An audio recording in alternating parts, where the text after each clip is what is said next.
Sua mente sente. Sua mente sente. Bom dia, Gisele Melo. Bom dia, ouvintes da Rádio Difusora. Bom dia, Daniel Anzoateg. Aqui é a Gisele Melo, psicóloga, trazendo reflexão, cuidado e conexão para vocês. É isso. Gisele, hoje a gente vai falar sobre uma palavra que eu tenho ouvido muito: neurodivergência, né? Uma palavra que a gente falou até, né, da situação ontem, né, das pessoas estarem tendo. A gente tem tanto conteúdo hoje em dia em rede social, no Instagram, no TikTok e tudo mais, que alguns termos, algumas situações acabam. Tem gente até se autodiagnosticando, né, por conta 7 características, né? A gente falou do TDAH ontem. Será que tem tanta gente que está vendo assim, pô, será que eu tenho TDAH? Algumas pessoas até têm mesmo, porque na época, digamos que uns anos atrás, não se fazia esse tipo de diagnóstico, né? Mas muitas vezes não é isso também. Outra palavra, a gente falou do TDAH ontem, né? Outra palavra que praticamente explodiu na internet é neurodivergente. Então, afinal, Gisele, o que significa ser neurodivergente? Isso é algum tipo de diagnóstico também?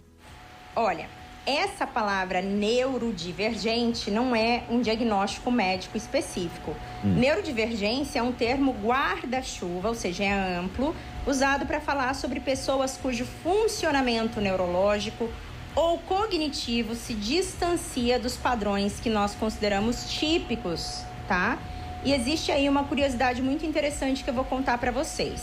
Teve uma análise que foi publicada em julho desse ano que chamou muito atenção para os gráficos do Google Trends.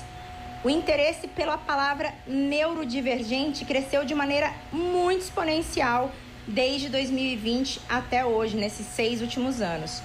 O termo aparece frequentemente, né, em conversas sobre autismo e TDAH, entre outras condições aí como bipolaridade.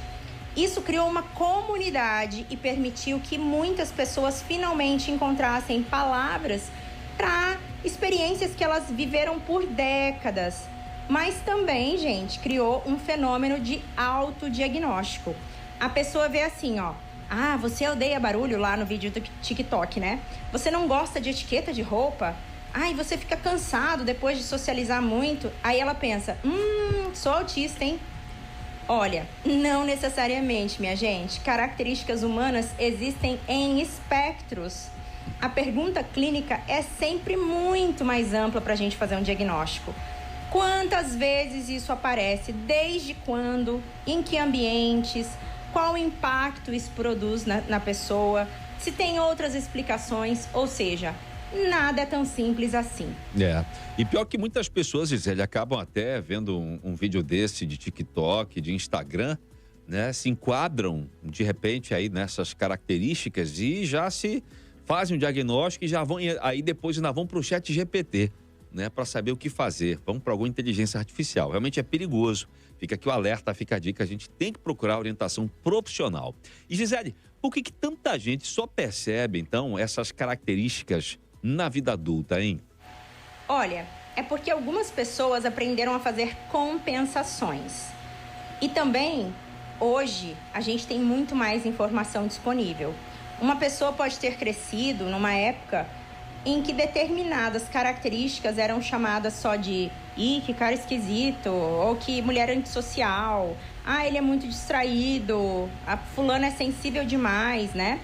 Quando essa pessoa começa a aprender sobre o neurodesenvolvimento, ela encontra uma outra possibilidade de explicação e aí isso vai ser muito libertador para essa pessoa, né?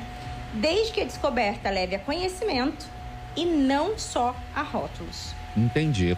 Gisele, e existe risco, então, da internet transformar toda a diferença de personalidade em um transtorno? Perigoso isso, hein? Existe e como existe, viu? E aqui a gente tem um paradoxo, né? A gente precisa combater o preconceito contra esses transtornos, né? Mas a gente também precisa parar de transformar toda a característica humana em doença. Ser introvertido, gente, não é doença.